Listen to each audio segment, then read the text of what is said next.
what's up, Awkward Thoughts for you. So this is a really important video, and I think many of the new discus keepers face problems and want to give up. And discus is like the king of the aquarium. It is a beautiful fish, and anyone would be lucky to have them, and it's money well spent. So when I got discus, I ran into a lot of problems. I was just losing my mind, to be honest. And I think by experience and taking care of them and gradually learning, I found that it's actually a really simple process as long as you guys know what to do. So when I got them, I was overexcited, I was super worried, I didn't know what to do, and I tried a lot of things. So I'm going to be covering 5 things I did, okay, that was a waste of time that you don't have to do when you get discus. So don't make the mistakes I did. Take my advice for it and follow these 5 things, and you should be okay, and the discus should be fine and healthy, and all ready to go.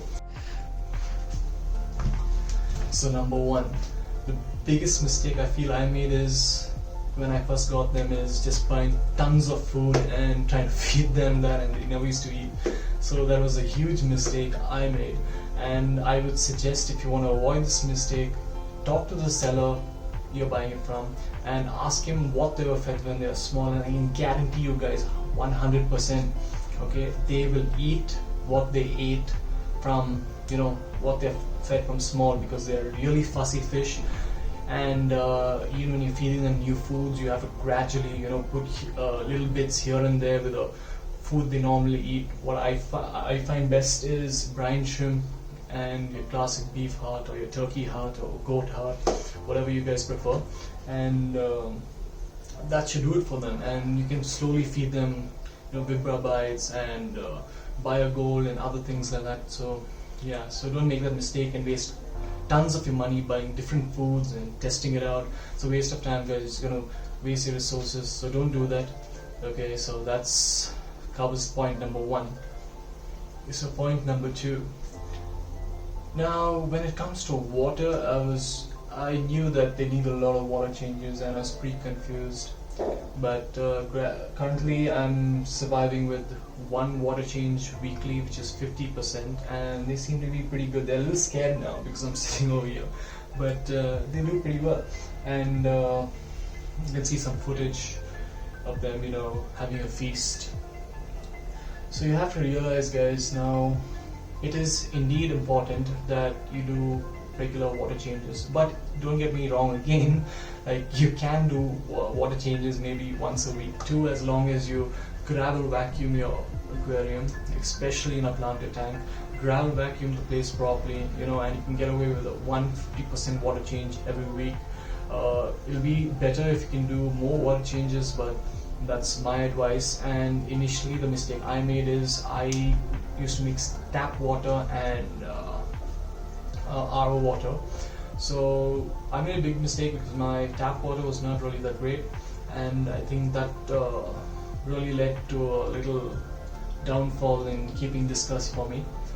So remember, guys, like keep up your water changes, and you don't have to get overhyped about it. Once a week is more than enough. If you don't have time, if you have extra time and you have good water supply, then you can do it twice a week or more, and they should thrive and be happy. So guys, point number 3.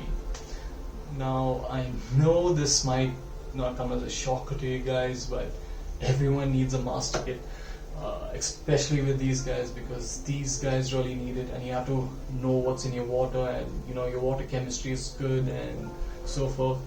So remember, guys, invest in a master test kit. It's going to last you for quite some time. You can do bi-weekly test, and you can test your water for nitrates, ammonia, and that's what a master test kit has. It has everything you need to take care of these fish, and in the sense like check the water and check if everything's all right, which is good. So guys, remember, don't make the mistake I made and think that oh, master test kits are too much money, I can maybe pull it off. Maybe seeing how the behavior is, well, I was wrong. A master test kit really helped me once I got it, and trust me, guys, you will be thankful if you get one too. So guys, point number 4 is an important point, and this point was like I made a drastic mistake when I got discussed, because I wouldn't say mistake, but I got overhyped and psyched out a lot, because sometimes I see my discuss acting a little weird here and there, and I'm like, okay, now this is it. Something's wrong with my discuss. So don't get over hyped up. It's generally because they don't like your food, or maybe you're not feeding the food which they're brought up with. So focus on that aspect first, and then the second aspect what you can do is keep the temperature at 30 degrees Celsius. It should do okay in a planted tank with the hardy plants such as Java ferns and stuff, and anubias, and keep those type of plants, and it should be fine around those temperatures. Discuss like those type of temperatures. If you have a bare bottom tank, keep them at 31 to 32. They will love the temperature, but yeah, don't try not to go beyond 30, maybe 29, 30 in a planted tank, in this type of planted tank. So try to keep it there. So I keep it there, and these guys love it. Okay, so remember guys, don't overdo on the medications. Don't even try it unless you actually see a problem, like example hole in the head or constipation. You can notice the signs, because you will see a deformity in the discus, or you will notice that the discus is healthy but it's not eating. There can be a problem. If you think your discus needs deworming, then wait a bit, maybe make a beef heart mix and feed some metronidazole with mix it in the beef heart, and they should be good to go. Maybe you can do this once a month, just to detoxify the system of worms and so on. So again, the fourth point, don't get overhyped up on medications. Just remember, keep your temperature constant, little high, little warm, and they will be okay most of the times. So yeah.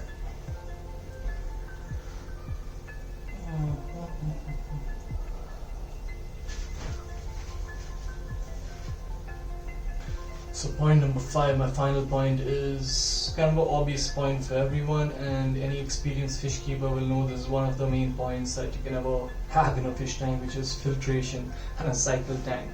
I think we all been through a phase where we were so impatient to just plonk in fish, and this is also where the master test kit comes in. So when you're cycling your tank, test your tank like after 2 weeks, at least give it a minimum of 2 weeks to cycle with hear me out, with beneficial bacteria for the tank. If you don't, then might take longer. If you have a use sponge filter, or use filter, mechanical filter with sponge or biomedia in it, use that. Will help speed up the process of cycling the tank. And so once that cycle, so when your aquarium cycle, there's always zero ammonia, zero nitrate is always going to be there, and I find that discus can tolerate a nitrate level of 40. It's always good to keep your nitrate levels next to zero, always the best. But let's be real, discus eat a lot, they shit a lot, and if you're going to do like twice a week water changes, or even once a week water changes, your nitrates are at least going to rise to 40 ppm.